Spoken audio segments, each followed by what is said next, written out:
Olá pessoal, tudo bem? Meu nome é Juliano, sou professor de língua portuguesa e hoje nós vamos ver as orientações da semana 3 do PET volume 2 do 7º ano do ensino fundamental, ok? Então vamos lá. Como conteúdos, hoje nós temos aí narrativa, elementos de estrutura de um texto, enredo, personagens, tempo, espaço e narrador, tempos verbais, discurso direto e indireto. Então vamos lá. Tema: discurso direto, indireto e indireto livre. Nessa semana vamos relembrar os tipos de discursos usados em um texto narrativo. Discurso direto, indireto e indireto livre. Discurso direto, discurso indireto e discurso indireto livre são tipos de discursos utilizados no gênero narrativo para introduzir as falas e os pensamentos dos personagens. Seu uso varia de acordo com a intenção do narrador. A principal diferença entre o discurso direto, indireto e indireto livre consiste na forma de narrar, conforme detalha-se a seguir. Então nós temos aqui o discurso direto. O narrador reproduz as falas de outra pessoa ou personagem, utiliza recursos de pontuação, como o uso das aspas, dois pontos ou travessão, para demonstrar que a fala é de outrem, né? A utilização dos verbos de elocução, que apresentam relação com o verbo dizer, são chamados de verbos de elocução, a saber, falar, responder, perguntar, indagar, declarar, exclamar, dentre outros. Preciso sair por alguns instantes, enunciado na primeira pessoa. Então, normalmente, o discurso direto vem por meio da primeira pessoa. E um detalhe aí que não foi citado, mas o discurso direto ele é reconhecido facilmente quando se há diálogo entre os personagens, né? O narrador dá espaço para que os personagens possam dialogar dentro do seu texto, né? No contexto geral. Já o discurso indireto, o interlocutor diz o que a outra pessoa ou personagem falou. Ele o faz com as suas próprias palavras. É o tipo de discurso comum no dia a dia, narrado na terceira pessoa, que dispensa o uso de travessão. Exemplo, disse que precisava sair por alguns instantes. Então, olha a diferença desse para esse. Nós estamos falando sobre a mesma informação, no entanto, aqui, preciso, né? Primeira pessoa, sou eu que preciso sair por alguns instantes. Aqui, disse que precisava sair disso, alguém disse, né? Então, estou narrando algo que eu vi ou ouvi, né? Então, vem na terceira pessoa. Isso é o discurso indireto. Então, olha só, no discurso direto, a pontuação está na primeira pessoa. Normalmente, o narrador participa da história, ele dá espaço para que os personagens dialoguem, né? Já no discurso indireto, o narrador faz esse papel dos personagens. Ele diz, ou melhor, ele fala, né?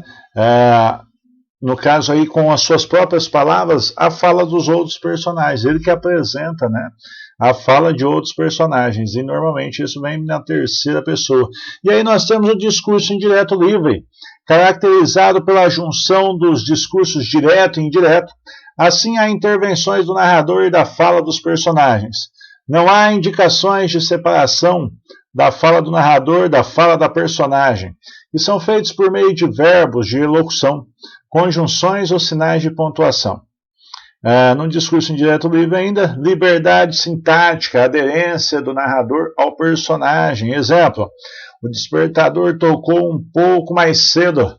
Vamos lá, eu sei que consigo. Bom, então nós tivemos aqui, vamos usar um entusiasmo, né? Eu sei que consigo.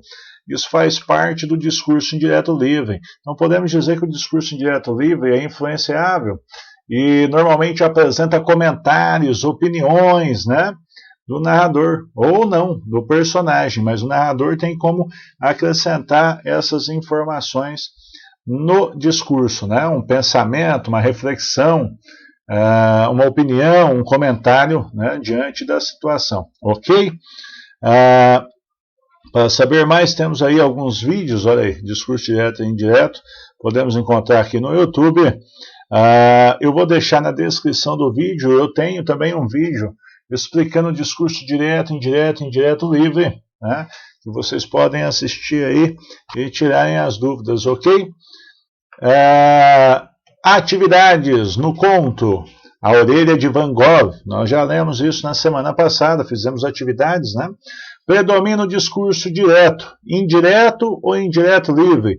Justifique a sua resposta. Então, só lembrando, lá no texto, né, nós tínhamos o diálogo entre pai e filho, falando sobre as suas contas, o endividamento e uma forma de pagar um dos seus fornecedores, não é isso? E aí eles vão dando opiniões, e um expressa a opinião, o outro expressa a opinião, e como vai ser feito, quer dizer, nós temos um diálogo entre eles. Normalmente, quando se há diálogo, nós temos um tipo de discurso, né? E aí ele está pedindo para você colocar aqui qual que predomina, e você justificar a sua resposta. Então ficou fácil aí. É só ler com atenção, e essa dica que eu dei, você responde facilmente. Exercício número 1. Olha aí, exercício de número 2. Releia o trecho do conto A Orelha de Van Gogh e responda. Meu pai retirou da biblioteca um livro sobre Van Gogh e passou o fim de semana mergulhado na leitura. Ao cair da tarde de domingo, a porta de seu quarto se abriu e ele surgiu, triunfante. Achei! Levou-me para um canto. Eu, aos 12 anos, era seu confidente e cúmplice, e sussurrou, os olhos brilhando. A orelha de Van Gogh, a orelha nos salvará. Olha aí, na letra A, que recurso gráfico foi utilizado para indicar as falas? O que ele utilizou para indicar as falas aí, pessoal, de um personagem para o outro, né? Que recurso gráfico? Sempre, quando se há diálogo, nós iniciamos a fala dos personagens com o quê? Né? Com o que nós iniciamos as falas dos personagens? Quando eu vou trocar de personagem ou vou alterar a fala do personagem, nós a mudamos ou apresentamos com o quê? Olha aí, então ficou fácil aí o exercício de número 2, letra A. Olha o B. Escreva o trecho usando o discurso indireto. Lembrando que aqui nós temos um discurso direto, né? Os personagens dialogam. Aqui você vai narrar a história como se você tivesse ouvido. Então, meu pai retirou da biblioteca um livro, né? Não, você vai colocar o pai do garoto retirou da biblioteca um livro sobre Van Gogh, que tinha passado o final de semana mergulhado na leitura. Ao cair da tarde de domingo, a porta do seu quarto se abriu e ele surgiu triunfante. Achei!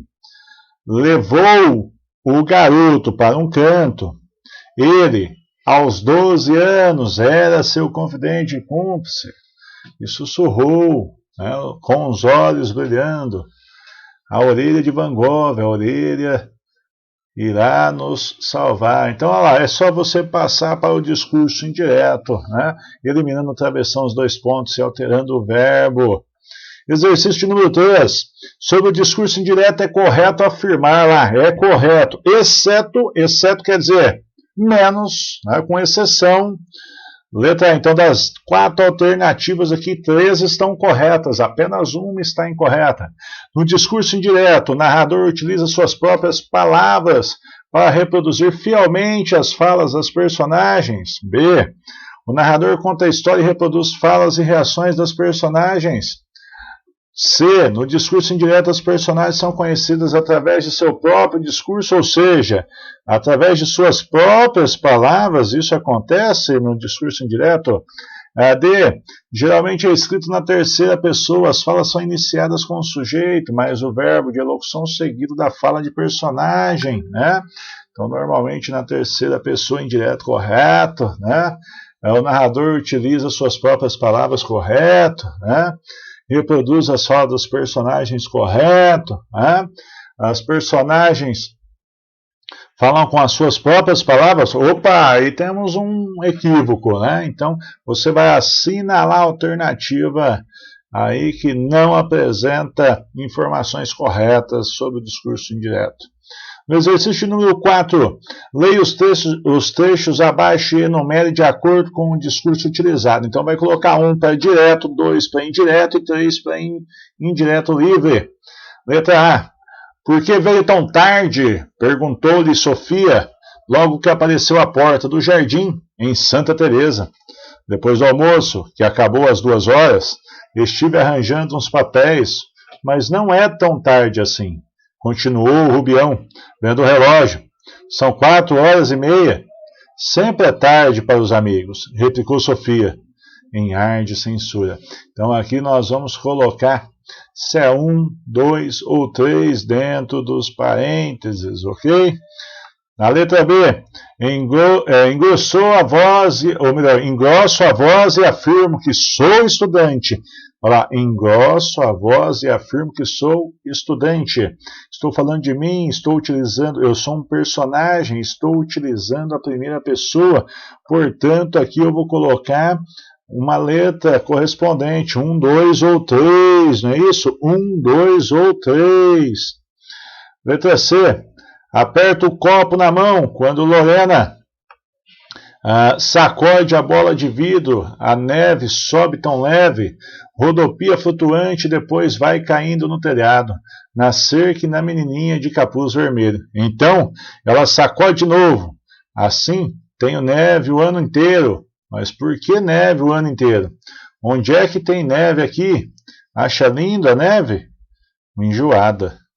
Trinco a pedra de gelo nos dentes. Olha lá. Uma enjoada. Olha só que ele faz um comentário. Uma enjoada. Quando eu faço um comentário, nós chamamos do que aí? Você vai colocar 1, 2 ou 3, né? Entre os parênteses aí, delimitando o discurso. Ok? Olha a letra D. Dona Abigail sentou-se na cama, sobressaltada. Acordou o marido e disse que havia sonhado que iria faltar feijão. Não era a primeira vez que essa cena ocorria. Dona Abigail, consciente de seus afazeres de dona de casa, vivia constantemente atormentada por pesadelos desse gênero. E de outros gêneros, quase todos alimentícios. Ainda bêbado de sono, o marido esticou o braço e apanhou a carteira sobre a mesinha da cabeceira. Quanto é que você quer? Então, olha só, narrou-se uma história sobre alguém, sobre os personagens, né? O verbo em terceira pessoa, então você vai colocar aqui 1, 2 ou 3, discurso direto, indireto, indireto livre, ok? Discurso direto, discurso indireto e indireto. Ela disse, ela disse que doeu, ela sentiu dor. Então, foco e bons estudos, espero ter ajudado. Um abraço e até a próxima aula.